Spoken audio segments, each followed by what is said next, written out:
오늘 본문에 조상들이라는 말이 나옵니다. 이스라엘 백성들에게 있어서 조상이라고 하면 콕 집어서 아브라함을 말합니다. 물론 문맥에 따라서 수많은 믿음의 선조들도 포함할 수 있겠지만 성경에 기록한 말씀에 조상 이렇게 말할 때 특별히 아브라함을 말합니다. 아브라함이 성경에 등장하는 본문은 대부분 다 아브라함 언약과 상관이 있습니다. 아브라함의 언약은 세 개로 구성되어 있는데 창세기 12장에 언급했던 말씀입니다. 내가 너에게 줄 땅으로 가라. 거기에서 내가 너에게 아들을 주리라. 그리고 너는 복의 근원이 될 것이다. 이 세 가지입니다. 땅, 아들, 복.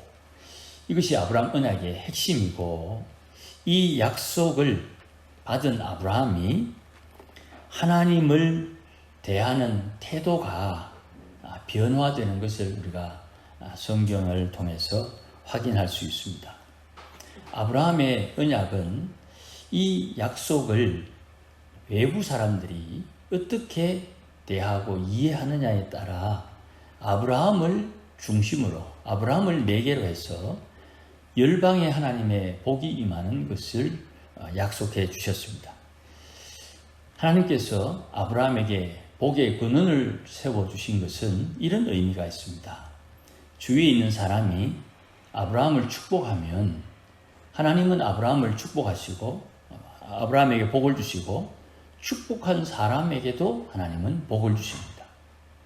만약에 아브라함을 대적하거나 아브라함과 척을 지게 되면, 저주를 하게 되면 하나님은 아브라함의 복의 근원이니까 아브라함은 복을 받고 아브라함을 저주한 사람은 하나님께서 저주한다. 그렇게 말씀을 합니다. 이 복은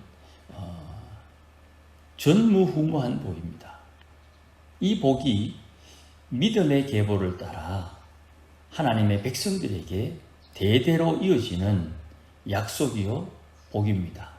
그러니 하나님의 사람들이 아브라함의 후손 혹은 믿음의 후손, 아브라함과 같은 믿음의 후손으로 이 세상에 존재하는 한 하나님께서 하나님을 믿는 그를 중심으로 저를 축복하는 사람에게 하나님이 주시는 은혜와 복과 저를 대적하거나 저주하는 이에게 주는 복과 저주가 선명하게 나누어지는 것을 우리가 꼭 기억해야 됩니다.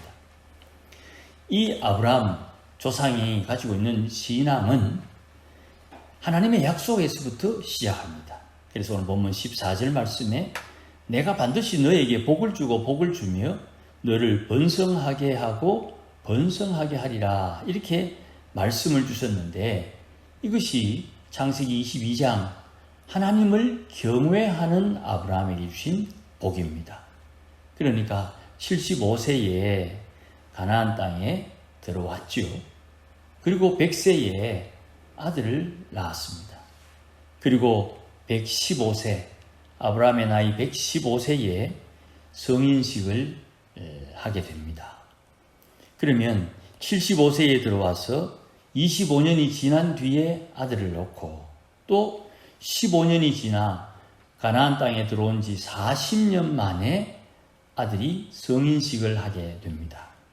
그 즈음에 하나님께서 모리아산으로 불러서 이 아들의 생명과 하나님 중에 무엇을 선택할 것이냐 하는 모리아산의 시험을 아브라함은 잘 통과하게 되었죠. 그리고 이 복을, 이 약속을 아브라함이 다시 확인하게 되는 것입니다. 그러니 아브라함은 무엇을 해도 복을 받고 어떤 형편에서도 번성하게 되는 이 엄청난 역사의 주체가 되는 것이지요. 이런 복을 어떻게 받았느냐 15절에 그가 오래 참아 약속을 받았다 이렇게 되어 있습니다. 우리가 아는 대로 이삭이 장가 가서 아들을 낳은 때가 아브라함 나이 160세입니다.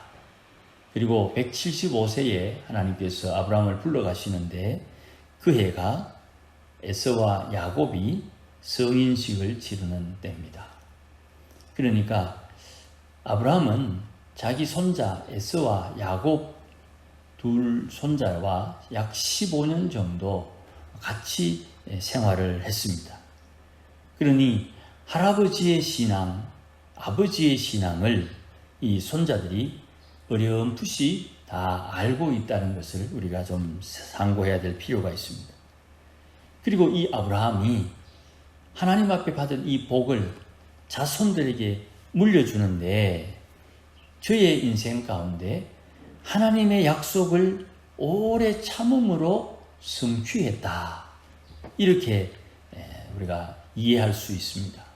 이것을 오늘 본문 말씀에는 맹세와 더불어 이야기를 하고 오전에 있는 말씀과 연결하면 온유함과 연결할 수가 있습니다. 우리가 하나님의 사람으로 오래 참는다고 할 때에 이 신앙의 오래 참음은 악으로 깡으로 참는 게 아닙니다.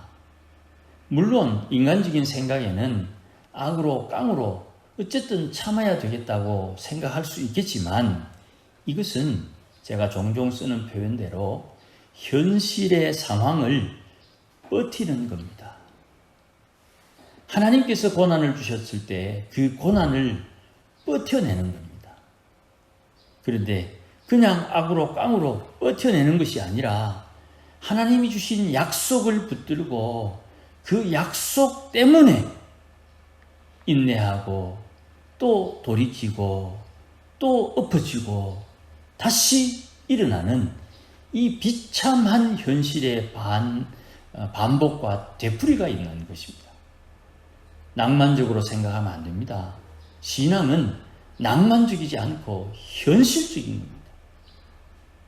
내가 좋은 마음으로 남에게 선대했는데도 불구하고 그 좋은 마음을 악하게 이용하는 이가 이 세상에 가라지처럼 하나님의 아들들을 괴롭히는 악한 이들이 수두룩하다 이 말이죠. 그 가운데 하나님의 약속 때문에 그 약속을 알고 믿고 붙들었기 때문에 상황이 안 좋아도 약속 붙들고 버텨내는 것입니다. 그래서 기도하는 것이고 그래서 한탄하고 불평불만할 수 있지만 사람 앞에 하는 것이 아니라 하나님 앞에 불평하는 겁니다. 하나님 약속한 것이 언제 이루어집니까? 하나님의 맹세는 하나님 당신의 생명을 담보로 하신 약속입니다. 그렇기 때문에 약속에 근거한 소망을 얻기 위해서 어디로 피했는데 그 도피처에 숨어있는 성도를 하나님께서 찾아오셔서 위로해 주시는 겁니다. 나는 그저 살아남아야 되겠다고 버티고 있는 상황인데 그 와중에 하나님께서 잘하고 있다. 세상 사람들처럼 그렇게 버티는 것이 아니고 약속 붙들고 말씀 붙들고 성령의 인도함을 따라 네가 견디고 있구나. 그렇게 주님께서 위로하시는 거예요. 이 맹세라는 것이 그런 의미가 있는 것입니다. 18절 말씀에 앞에 있는 소망을 얻으려고 피난처를 찾은 우리에게 큰 안위를 받게 하려 하심이라. 세상 사람들과 성도가 다른 것은 성도는 종착역이 정해져 있어요. 성도는 이 땅에 사는 동안 하나님의 말씀에 기초해서 변화되는 것이에요. 하나님의 말씀에 의해서 변화되는 것은 내 심령이, 내 마음이 인생을 대하는 자세, 세상을 대하는 자세가 세상의 지혜와 경험에 기초하지 않고 하나님과 하나님의 말씀 속에 역사하시는 성령의 기초에서 변화되는 것이에요.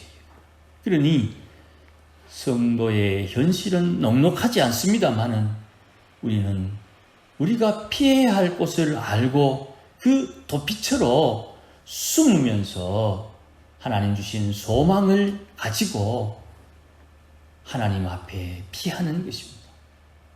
거기에 주님께서 찾아오셔서 주님께서 위로해 주시는 거예요. 이런 일들이 창세기에 등장합니다. 요셉의 해골입니다. 모세가 출애굽할 때 요셉의 해골을 챙기고 출발을 합니다. 이 요셉의 해골은 약속대로 가나안 땅에 묻혀야 되기 때문에 요셉의 해골을 가지고 있는 이상 그들은 아무리 광야를 떠돌아도 그 떠도는 길은 가나안 땅을 향해 가는 길이 되는 것이에요. 왔던 길을 다시 가고 지나온 길을 다시 지나가도 그 길은 요셉의 해골이 묻혀야 되는 곳이 정해져 있기 때문에 그 요셉의 해골이 안식하기까지 하나님은 이스라엘 백성들을 지키시고 보호해 주시는 거예요. 이게 소망, 영혼의 닷과 같은 소망이 되는 것이에요. 우리가 잘은 모르지만 배마다 다 닻이 있습니다. 그 닻을 바다 속에 넣고 그 밭에 닻에 의해서 파도가 쳐서 배가 좀 흔들릴 수는 있지만 배가 떠내려가지는 않습니다. 그것처럼 내 영혼의 닻이 주님에게 탁 박혀 있으면 흔들릴 수는 있지만 우리에게 주어진 소망은 우리를 반드시 하늘의 상급을 받을 수 있는, 하늘의 상급을 받을 성품, 인격, 믿음으로 변화시켜주는 것입니다. 그것을 좀 실감나게, 그것을 조금 더 좀 현실적으로 표현하는 것이 주의 계명을 지키는 것입니다. 계명을 마음에 새기는 것입니다. 계명 한 계명 한 계명이 나의 기도 제목이 되어야 됩니다. 이렇게 표현하는 것입니다. 하나님의 입에서 나온 말씀 외에 우리가 어디에 순종을 한단 말입니까? 우리가 하나님의 입에서 나온 말씀보다 내 욕심을 따르거나 재물을 따르거나 육체의 정욕을 따르거나 사람의 명예를 따르거나 저 옆집에 있는 소나 나귀나 종을 탐내면 그건 하나님 앞에 씻을 수 없는 허물이 되는 것이죠. 씻지 못하는 그 허물을 하나님께서 회개하면 용서해 주겠다고 하신 그 말씀은 하나님의 입에서 나온 말씀이에요.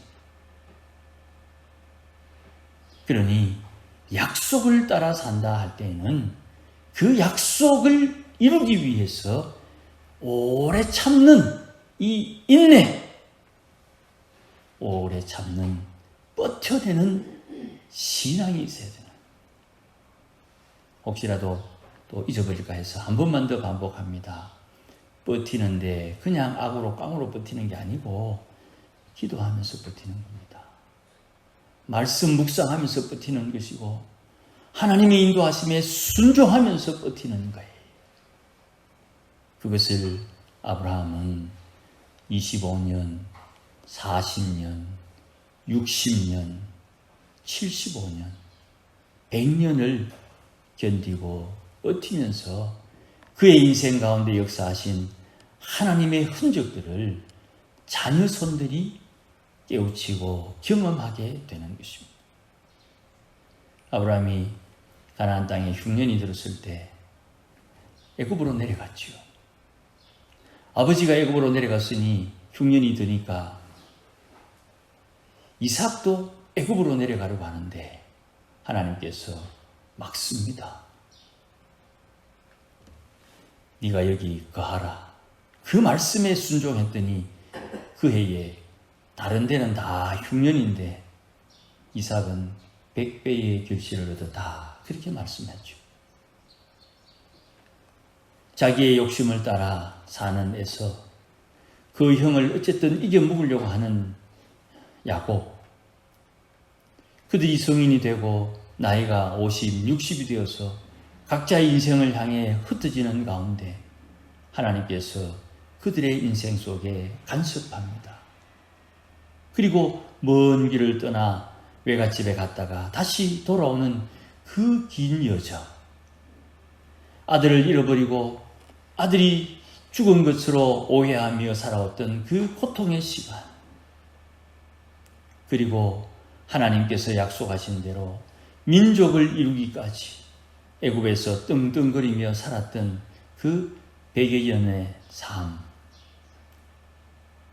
하나님의 손길을 따라 이스라엘 백성들이 믿음으로 살았는데 그 중에 약속 붙들고 오래 참음으로 하나님의 영광을 본 사람은 몇이 없어요. 우리는 이 믿음의 선조들의 상황을 이해하고 어렵고 힘들겠지만 우리가 할 수 있는 만큼이라도 오래 참음으로 신앙을 따라 주를 섬겨 보다 나은 내일에 역사하시는 주의 위로와 하늘의 복을 누리는 우리가 되어야 되는 것입니다. 이것이 조상들의 신앙이요, 우리가 우리 자녀손들에게 물려줄 신앙의 실체가 되는 것입니다. 아무쪼록 내 마음에 새겨진 하나님의 은혜, 나와 함께 늘 동행하시는 성령의 역사하심이 마치 방황하는 이스라엘 백성들에게 주어진 요셉의 해골과 같아서 오늘도 하나님의 선하신 손길 따라 사는 우리 모두가 되시기를 주의 이름으로 축복합니다. 기도하십시다. 하나님 아버지, 진짜 현실이 녹록지 않습니다. 세상은 왜 이렇게 어렵게 힘들게 괴로움을 우리에게 더해 줍니까? 하나님이 오늘도 믿음으로 산다고 말을 하지만 참 어렵습니다. 주님의 약속 붙들고 기도한다고 하지만 쉽지 않아 통곡하며 하나님 앞에 기도하는 주의 백성들을 살펴주옵소서. 말할 수 없는 통곡으로 도무지 사람들 앞에 내어놓을 수 없는 기도 제목을 마음의 눈물로 삼키며 기도하는 주의 백성들을 도와주소서. 하나님의 긍휼과 주의 자비하심으로 오늘도 하나님의 군속들 구원하여 주시옵소서. 믿음으로 사는 주의 백성들을 붙들어 주소서. 하나님의 말씀에 온유해지고 주의 역사하심에 순종하여 성령의 인도하심을 따라 주와 함께 하도록 역사하여 주시옵소서. 예수님의 이름으로 기도하옵나이다. 아멘.